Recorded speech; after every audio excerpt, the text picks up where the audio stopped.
사랑하는 행복동산 송포교회 성도 여러분, 오늘도 잘 오셨습니다. 오늘도 예배를 통해서 주님의 음성을 듣고 주님이 우리를 만졌었어, 하나님이 우리에게 구체적으로 다가오는 것을 다 체험하고 느끼는 예배가 되기를 주님의 이름으로 축복합니다. 부활절은 부활절날 끝나는 것이 아니라 그 이유가 계속되는 겁니다.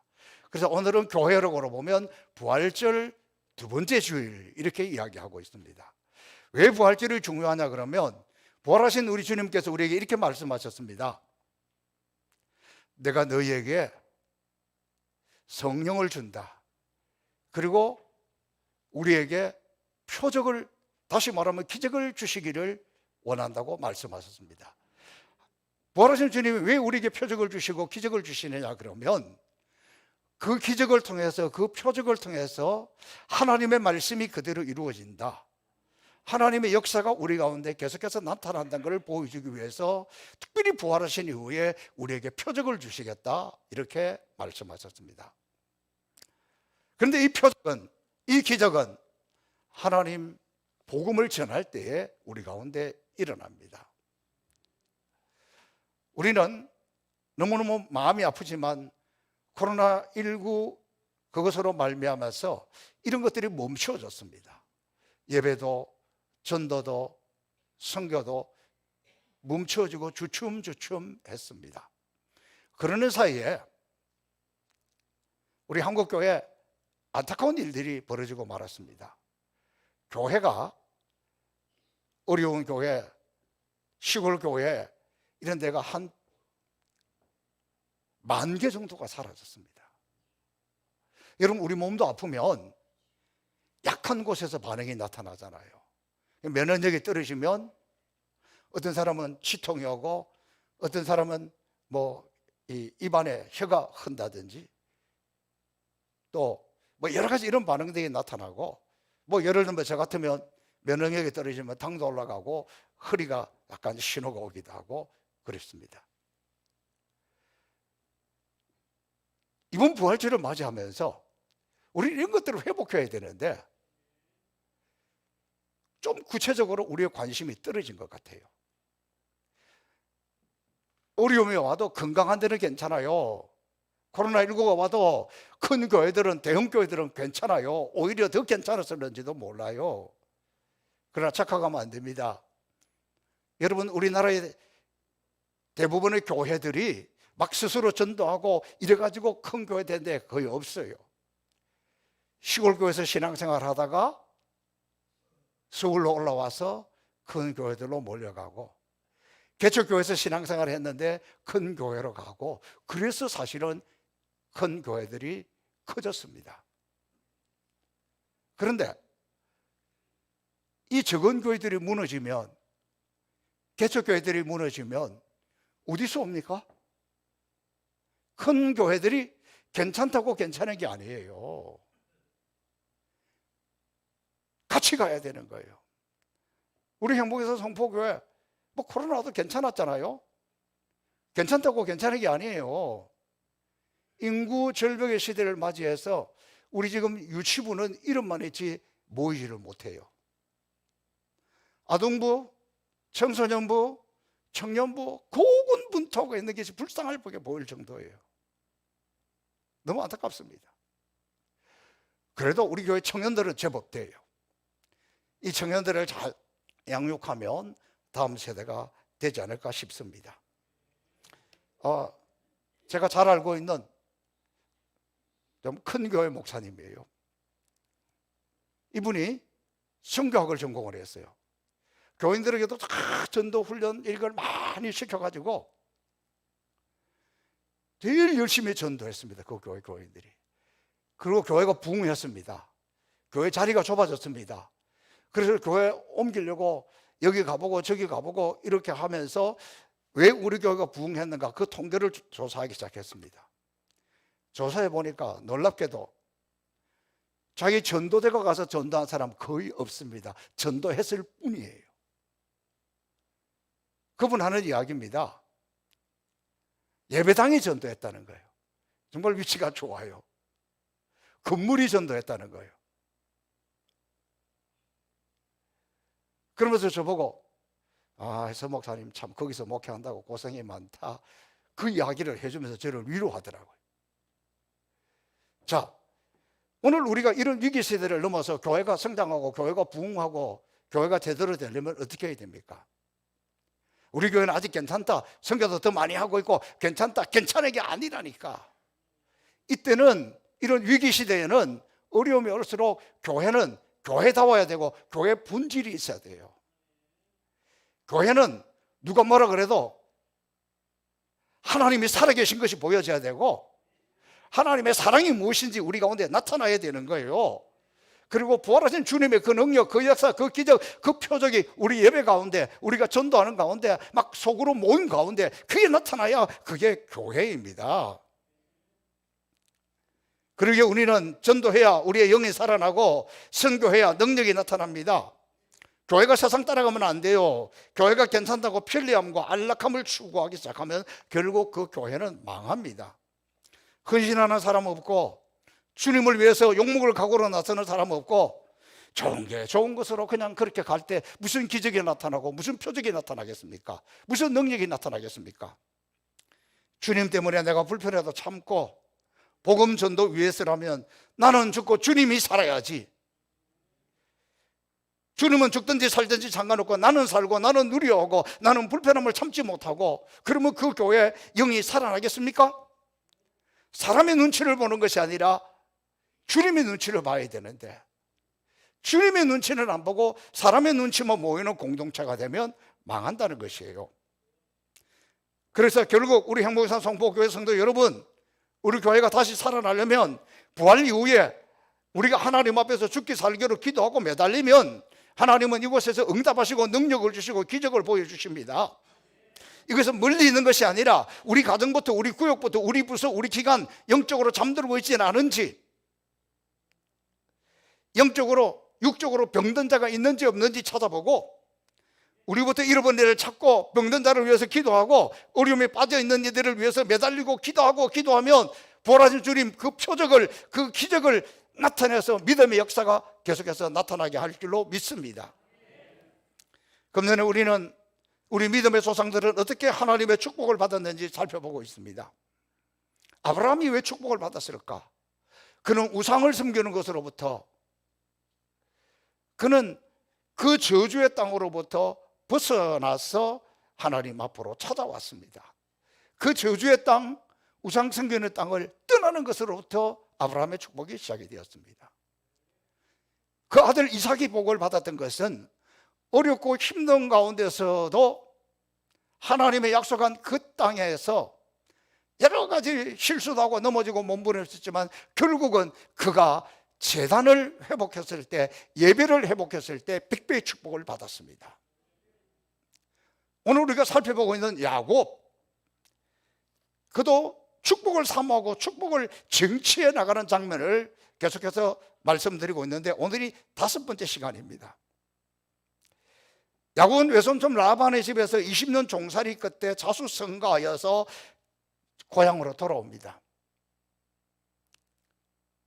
그에게 들리는 것은 형 애굽이 에서가 400명의 군대를 거느리고 자기를 죽이려고 하고 있다는, 오기만 해라 기다리고 있다는 그 소식을 듣고 알고 있습니다. 그럼에도 불구하고 내가 이제는 내 아버지 집으로 돌아가리라 다 출발하고 났을 때, 처음 출발할 때 마하나임이라는 그곳에서 하나님의 천군 천사 2부대가 야곱을 지키는 장면을 보여줍니다. 너희 앞에 어떤 어려움이 있다 할지라도 걱정하지 말라. 하나님의 천군 천사 2부대가 너를 지켜준다. 그 약속을 받고 출발합니다.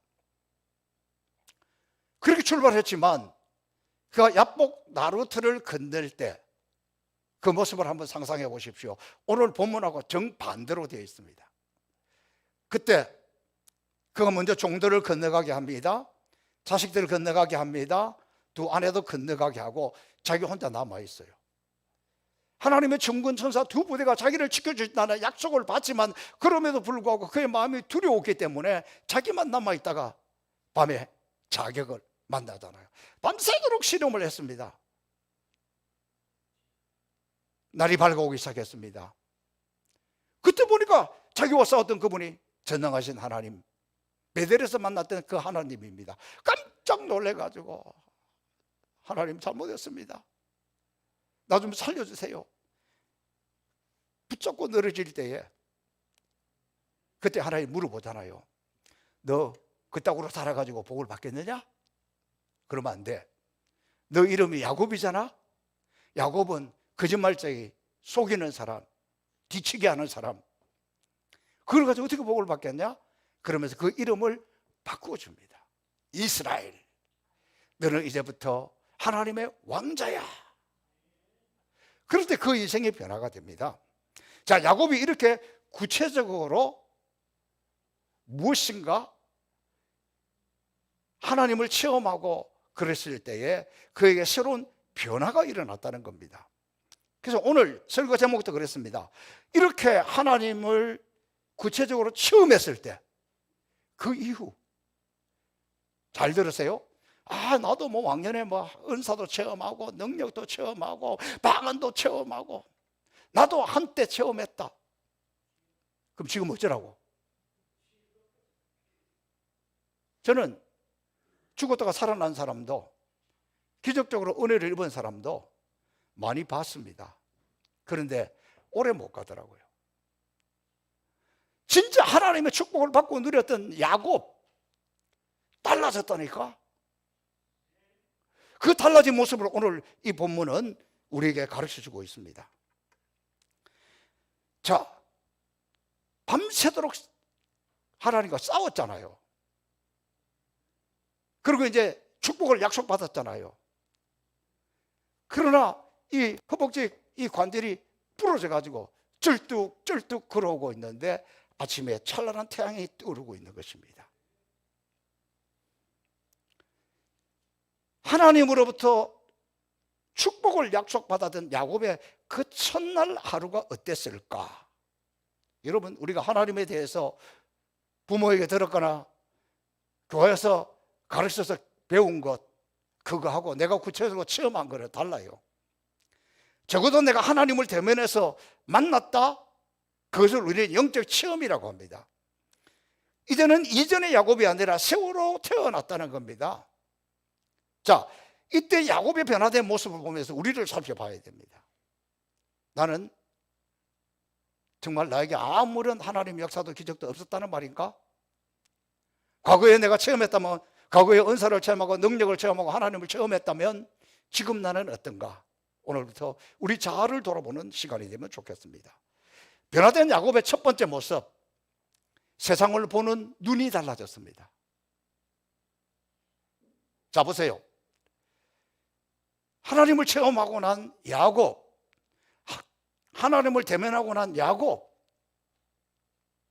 그의 몸은 어떻게 되었습니까? 허벅지 관절이 부셔져서 쩔뚝쩔뚝 그리고 걸어오는데 뜨거운 태양이 팍 올라오는 거예요. 자기 아픈 모습을 보고 자기가 여전히 실패자로 남아있었더라면 뭐라고 이야기하겠습니까? 내 팔자야, 내 팔자야. 내가 이렇게 몸이 부셔지고 다리가 부러지고 힘들어 죽겠는데 아침부터 태양은 왜 이렇게 뜨거워? 오늘 이 뜨거운 이 하루를 어떻게 보내야 돼? 그랬을 거예요. 그랬을 거예요. 똑같은 환경입니다. 똑같은 상황입니다. 그런데 하나님을 체험하고 하나님의 약속을 받고 보니 그 찬란하게 떠오르는 그 태양이 너무너무 멋있는 거예요. 너무너무 아름다운 거예요. 그래서 그는 이 오늘 본문의 모습을 이렇게 기록하고 있습니다.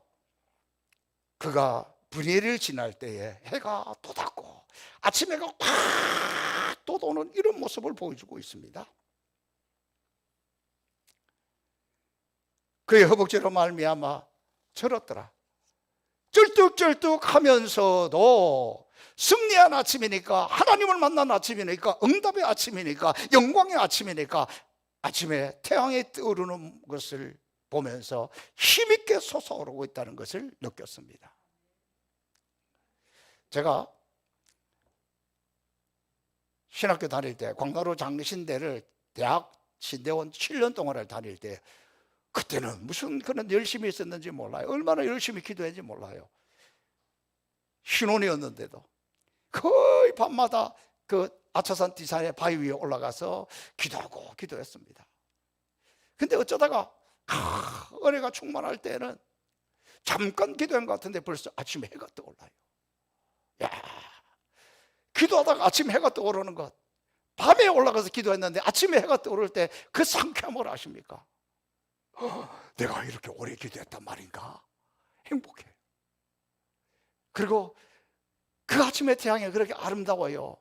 그리고 상쾌해요. 그렇게 멋있더라고요. 감사합니다. 감사합니다. 그렇게 중얼거리면서 내려왔던 추억이 있습니다. 시편 65편에 보면 아침이 되는 것이 즐겁고 저녁이 되는 것이 즐겁다고 했습니다. 상황이 어떠냐, 환경이 어떠냐, 그것이 중요한 것이 아니라 마귀는 우리에게 끊임없이 원망과 불평을 심어줍니다. 그리고는 주님은 간 것 없고 내가 보이는 거요. 내 생각이, 내가 볼 때는, 그렇게 할 때는 힘들어요. 상황이 어떻고 환경이 어떤 것이 중요한 것이 아니라 부활하신 주님이 내 인생의 주인이 되면 환경, 상황보다는 내가 주인 삼은 모든 것 내려놓고 내 주 대신 주 앞에 나가 내가 사랑했던 모든 것 내려놓고 주님만 사랑해. 그렇게 되는 거예요. 주인 되신 주님께 모든 것을 맡기고 내려놓으면 아침이 되는 것이 즐겁고 저녁이 되는 것이 즐겁게 된다는 거예요. 뜨거운 아침 해가 떠오르는 모습이 너무나 멋있고 아름답다는 거예요. 왜?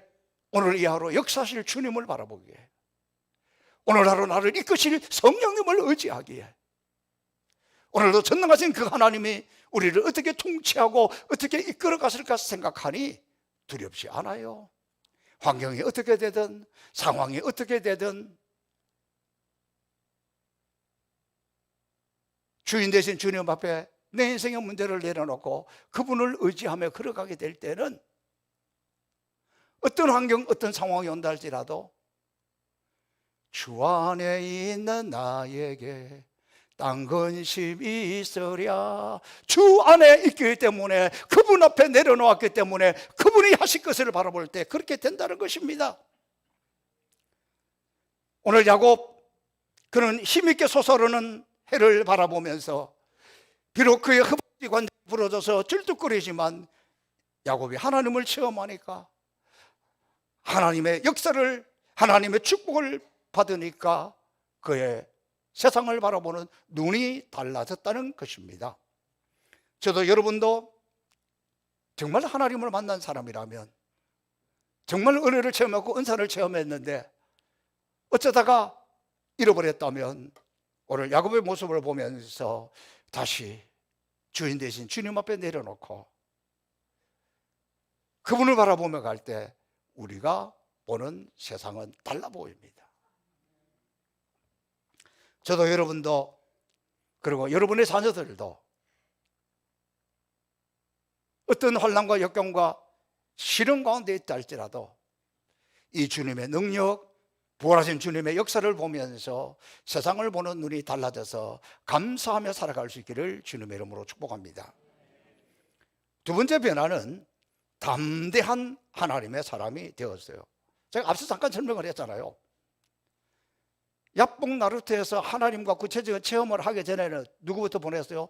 종들 보내고, 그 다음에 자기 식구들 보내고, 마지막 아내 보내고 지 혼자 남아있다가 그렇게 했잖아요. 그런데 이제 하나님을 체험하고 나니까, 하나님의 축복을 받고 나니까 어떻게 해요? 종들, 아내, 니들이 먼저 앞에 가, 내가 뒤에 갈게. 그게 아니에요. 다 내 뒤로서 내가 앞장선다. 그리고는 400명의 군대를 거느리고 엘사 앞에 담대하게 자기가 앞에 그것도 가까이 딱 가는 거예요. 믿음이 있으면, 하나님을 신뢰하면 이렇게 담대해집니다. 오늘 어쩌면 우리는 하나님을 믿으면서도 너무 떨고 있고 너무 쫄고 있고 너무 부들부들 떨면서 살아가는 것은 아신지. 여러분, 정말 우리가 하나님을 신뢰하고 하나님을 의지하면 담대한 하나님의 사람이 될 수 있습니다.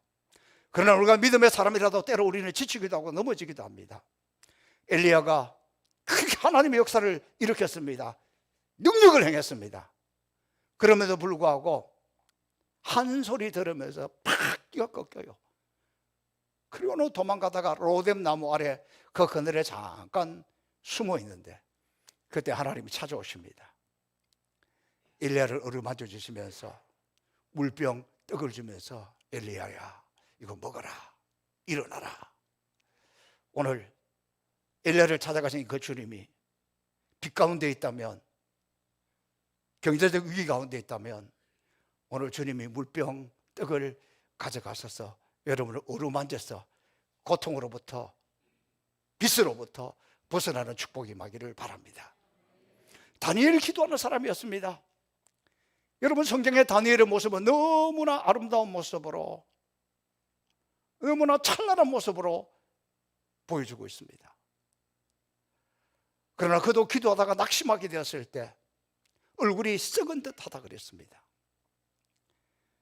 그때 하나님이 다니엘을 찾아가십니다. 다니엘이 입술을 만져줍니다. 다니엘아, 일어나라. 내가 너와 함께 할 것이다. 혹 기도하다가 낙심 중에 있습니까? 오늘 주님이 저와 여러분의 입술을 만져주셔서 닫혔던 기도의 문이 열리고, 닫혔던 하늘의 문이 열리고, 닫혔던 축복의 문이 열리도록 주님이 오늘 저와 여러분의 입술을 만져주시기를 축복합니다. 혈병으로 떨고 있던 여인, 예수님 가까이 가가지고 눈치를 보면서도 가까이 가지고 주님의 옷자락을 만났습니다. 그때 주님이 뭐라고 말씀합니까? 따라 내 믿음이 너를 구원하였으니 평안히 가라. 내 병에서 놓여 강건할지어다. 사랑하는 어린 딸이 죽은 것을 보고 심히 두려워하고 통곡하는 야이로에게 두려워 말고 믿기만 하라. 야이로, 회당장 야이로가 주님 앞에 나아갈 때에 주님은 그 딸의 손을 붙잡아 주시면서 달리타 쿰, 소녀야 일어나라. 그때 죽었던 야이로의 딸이 일어났습니다. 사랑하는 성도 여러분, 오늘 약한 나를 보지 말고, 병든 나를 보지 말고 전능하신 하나님을 바라보십시오. 부활하신 주님 우리에게 기적을 베풀어 주기를 원합니다. 부활하신 주님 표적을 보여주시기를 원합니다. 네가 살아야, 네가 살면 많은 사람들이 주께로 돌아온다는 것을 우리에게 사인으로 주고 있습니다. 오늘 쓰러진 자리에서, 넘어진 자리에서, 낙심한 자리에서, 영적 침체 가운데서, 질병 가운데서 주님이여 이 손을 꼭 잡고 가소서. 주님이 내 손을 잡아주면 나는 다시 일어설 수 있습니다. 주님이 내 손을 잡아주면 나는 고침받을 수 있습니다. 세상이 다 포기해도 하나님 앞에 담대히 나가는 하나님의 사람들이 되시기를 주님의 이름으로 축복합니다. 또 하나의 변화는 야곱은 겸손한 사람이 되었습니다. 여러분, 하나님 만나고 나서 겸손해지지 하나님 만나기 전에 내가 달랐어. 야곱하고 겸손하고는 어울리지가 않아요. 형도 속이고 아버지도 속이고 무슨 짓을 해서라도 자기의 목적을 이루기 위해서 살아왔습니다. 심지어 자기를 지키기 위해서 하나님과도 밤새도록 싸웠잖아요. 그러니까 이 야곱하고 겸손하고는 전혀 어울리지 않는 그런 모습입니다. 그러나 이렇게 교만하고 악바리 같은 야곱이 하나님을 체험하고 나니까 얼마나 달라졌는지 오늘 이 성경은 쌍둥이 형 앞에 엎드려지면서 땅에다 얼굴을 숙이며 7번이나 절하라고 용서를 구합니다. 부모에게 절하는 것은 당연하죠. 그러나 쌍둥이, 의학적으로 보면 뒤에 태어난 놈의 형일 수도 있어.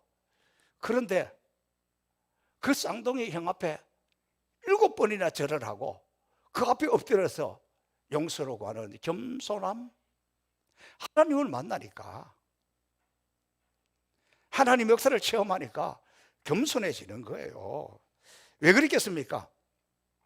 이거 누가 시킨다고 되는 것 아닙니다. 이 겸손은 나를 만나신 하나님, 나를 변화시키신 하나님, 우리 형도 하나님 만나면 된다. 나와 함께 하신 하나님, 그분이 형도 만지면 된다. 이 믿음이 있기 때문에 겸손하게, 하나님 앞에 겸손하고 사람 앞에도 겸손해질 수 있다는 것이에요. 야곱은 자기를 평생의 원수로 여기고 자기를 죽이려고 군대 사병을 이끌고 간 형이지만 그 형의 마음을 녹이는 것은 자기를 변화시켰던 브니엘에서 만났던 하나님만이 할 수 있다는 확신이 있기 때문에 그는 겸손히 허리를 숙였습니다. 엎드렸습니다. 하나님 앞에 겸손히 고개를 숙이는 사람은 은혜가 계속해서 나타나는 법입니다. 자, 그 모습을 성경은 이렇게 기록하고 있습니다. 4절에 에스가 다가와 그를 맞아서 안고 목을 어긋맡기고 그와 입 맞추고 피차 우니라. 에스는 야곱이 미워서 절대로 용서할 수 없는 원수였는데 자기 평생의 목표가 동생을 잡아서 죽이는 건데 그 원수를 만나다 목을 껴안고 울기부터 합니다. 이렇게 우니까 마음이 녹아져서 서로가 끌어안고 울고 있는 거죠. 여러분, 그렇습니다. 내가 변하면 형제도 변하고 원수도 변하고 다른 사람도 변합니다. 내가 하나님 앞에서 변하면 내 마음에 평화로다 하늘 위에서 내려오네. 그 평안이 임하고 그 평안이 임하면 겸손해집니다. 부활절 두 번째 주일, 부활하신 주님 우리 가운데 찾아오셔서 너에게 평안이 있을지어다, 평안이 있을지어다, 평안이 있을지어다 세 번씩이나 말하지 않았습니까? 주님의 평안이 임하고 그 주님의 평안이 나를 감싸서 우리가 겸손의 모습으로 나아갈 수 있기를 바랍니다. 내가 변하지 않으면 그 인간 잘 안 변해요. 제가 목회자로 준비하면서 가장 큰 영향을 끼쳤던 분이 있다면, 지금은 돌아가셨지만 교단도 우리 교단이 아니에요. 이중표 목사님이라는 분입니다. 저 그분 만난 적이 없어요. 그분 책을 통해서 제 목회에 너무너무 놀라운 변화가 일어났습니다. 이분이 전라도 어디 시골에 가서 시골 교회를 여러 개를 돌아가면서 목회를 했습니다. 왜? 가는 데마다 자기를 괴롭히는 사람이 있는 거예요. 이 교회 떠나가니까 그 교회가 또 다른 장로님이 그보다 더해. 너무 힘들고 너무 힘들어서 하나님 앞에, 이 강대상 앞에 엎드려서 하나님, 해도 너무하십니다. 왜 나를 목회자로 불렀습니까? 내가 가는 곳에는 왜 이렇게 나를 힘들게 하는 사람들이, 나를 괴롭히는 사람들이 있습니까? 그 인간이 죽든지 내가 죽든지 둘 중에 하나 죽어야지 내가 도저히 목회 못하겠습니다. 그렇게 앉아서 울고 있는데 그때 주님의 음성이 들렸더랍니다. 종아, 그렇게 힘드냐? 네, 힘들어 죽겠습니다. 그렇게 하지 마라. 나도 못 고쳤는데 네가 어떻게 고칠래? 주님도 못 고쳤는데 자기가 어떻게 고쳐요? 그리고 들려오는 음성이, 내가 그거 고칠 수 있으면 내가 왜 죽었겠니? 내가 왜 십자가 졌어? 내가 못 고치니까 내가 십자가에서 죽은 거야. 그러니까 내버려 둬라. 너 그러다가 암 걸린다? 그런 음성이 들렸더라고요. 그래가지고, 그래, 주님도 못 고치는데 내가 어떻게 고쳐? 포기하고 그냥 달 섬겼다는 겁니다. 그랬더니 가는 데마다 이제 장로님들이 너무 잘하더라는 거예요. 그래서 이번에 나중에 강남에서 한신교회라고 그 교단에서 제일 큰 교회를 일으켰는데, 그 나중에 돌아가실 때 암으로 돌아가셔서 용서를 했는데 마음 깊이 용서가 안 됐는지 몰라. 그래서 그분이 신학이 별세의 신학이에요. 행복, 별세의 행복이에요. 그 별세 시리즈 책을 많이 해서 제가 그 책을 통해서 얼마나 큰 감동을 받았는지 모릅니다. 내가 변하면 그분도 변하고 그 인간도 변하고 이 사람도 변하고 저 사람도 변하지, 내가 안 변하고 막 씩씩거리고 두 눈이 막 레이저를 빛나고 이렇게 살면 아무도 안 변한다니까. 내가 주인 대신 주님 앞에 내려놓고 내가 변하면 십자가의 능력이 나타납니다. 오늘 이 본문을 보세요. 은혜 받고 난 두 형제가 어떻게 합니까? 서로 끌어안고 울고 있어요. 그리고 그 형이 물어봅니다. 막 울고 나니까 이제 자기 식구들이 모입니다. 야, 이 여인네들은 누구? 어디서 이렇게 이쁜 여자들이 있냐? 또 이 자식들은 누구냐? 그러니까 그때는 야곱이 또 뭐라고 이야기해요? 하나님 내게 은혜를 주셨습니다. 은혜 받고 나니까 부인도 은혜를 줬고 남편도 은혜를 줬고 그 인간이 그분이 되고 그 연이 사랑하는 사람이 되고 그 왼수 같은 자식들도 사랑스럽게 보이고 그렇게 되는 거예요. 은혜 받아야. 그리고는 아버지도 속이고 하나님도 속이고 남의 거라면 무조건 빼앗으려고 하던 이 야곱이 보세요. 그 형 앞에다가 선물을 바리바리 보따리를 사가지고 다 갖다 바칩니다. 야곱의 인생이 상상할 수 없는 장면이에요. 또 그것을 본 형은 뭐라 그럽니까? 야, 나도 내게 넘쳐. 나한테 안 줘도 돼. 그런데 신용만 했더라면 한번 괜찮다 그러면 안 줄 텐데 오늘 성경은 강권해서 드렸다는 거예요. 여러분, 선물이라는 것은 사람의 마음을 녹입니다. 그리고 그럴 때는 받아야 돼요. 안 받으면 상처가 돼. 그때 받아야 돼요. 그걸 딱 받고 나서 그 형 에서가 이 400명 야곱 죽이려고 왔는데 그 다음에 하는 이야기야. 은혜 받고 울고 선물 받고 마음이 녹아져서 그때 하는 이야기가, 야, 너 이제 걱정하지 마. 너 인생 내가 앞장설게. 내가 우리 군대 400명이 너 앞장서서 갈 거니까 걱정하지 말고 나를 따라오라. 야, 저는 이 모습을 보면서 우리가 은혜 받고 하나님 앞에 겸손하게 되면 결국은 하나님에서 만났던 그 하나님 지금 또 등장한 거잖아요. 그래서 자기 인생을 또 이끌어 가잖아요. 그래서 그곳으로 가서 간 데가 어디냐 그러면 제가 오늘 이 본문 다 읽지 않았습니다만은 야곱이 관계를 회복한데 빨리 하나님 앞에 가서 감사의 제단을 쌓았습니다. 그리고 그 세겜 땅에서 하나님 앞에 제단을 쌓고 그곳 이름을 엘로헤 이스라엘 이렇게 이었습니다. 그가 하나님 앞에 제단을 쌓으면서 변화된 그가 이제 하나님을 어떻게 이름을 부르냐면 강하신 하나님, 이스라엘의 하나님, 엘로의 하나님. 오늘 저와 여러분 부활하신 주님을 우리가 만났다면 우리 가운데 기적도 나타나고 능력도 나타나고 하나님의 살아계신 것을 우리가 체험하고 우리도 그 하나님이 누구냐? 하나님은 강하신 하나님, 그분이 나의 하나님이다. 부활 이후에 우리에게 나타나야 될 것은 예배를 통해서 그분이야말로 나의 하나님이다. 그분이야말로 강하신 하나님이다. 그분이야말로 나를 이끌어 가실 하나님이다. 오늘 마하마임에 나타나던 역사가, 오늘 이곳에 나타나던 역사가 저와 여러분 가운데 나타나시기를 주님의 이름으로 축복합니다. 살아계신 아버지 하나님, 우리도 주님을 만났다면 세상을 보는 눈이 달라지고 강호가 담대한 하나님의 사람이 되고 겸손한 하나님의 사람이 되고 우리의 삶의 중심이 예배로 제단으로 나아갈 때 엘로의 하나님, 오늘 그 하나님이 살아계시고 오늘 그 하나님 나를 붙들고 계시고 오늘 그 하나님 나를 어루만져 주시고 그분이 나의 하나님, 나의 하나님으로 고백하는 우리 모두가 될 수 있도록 축복하여 주옵소서.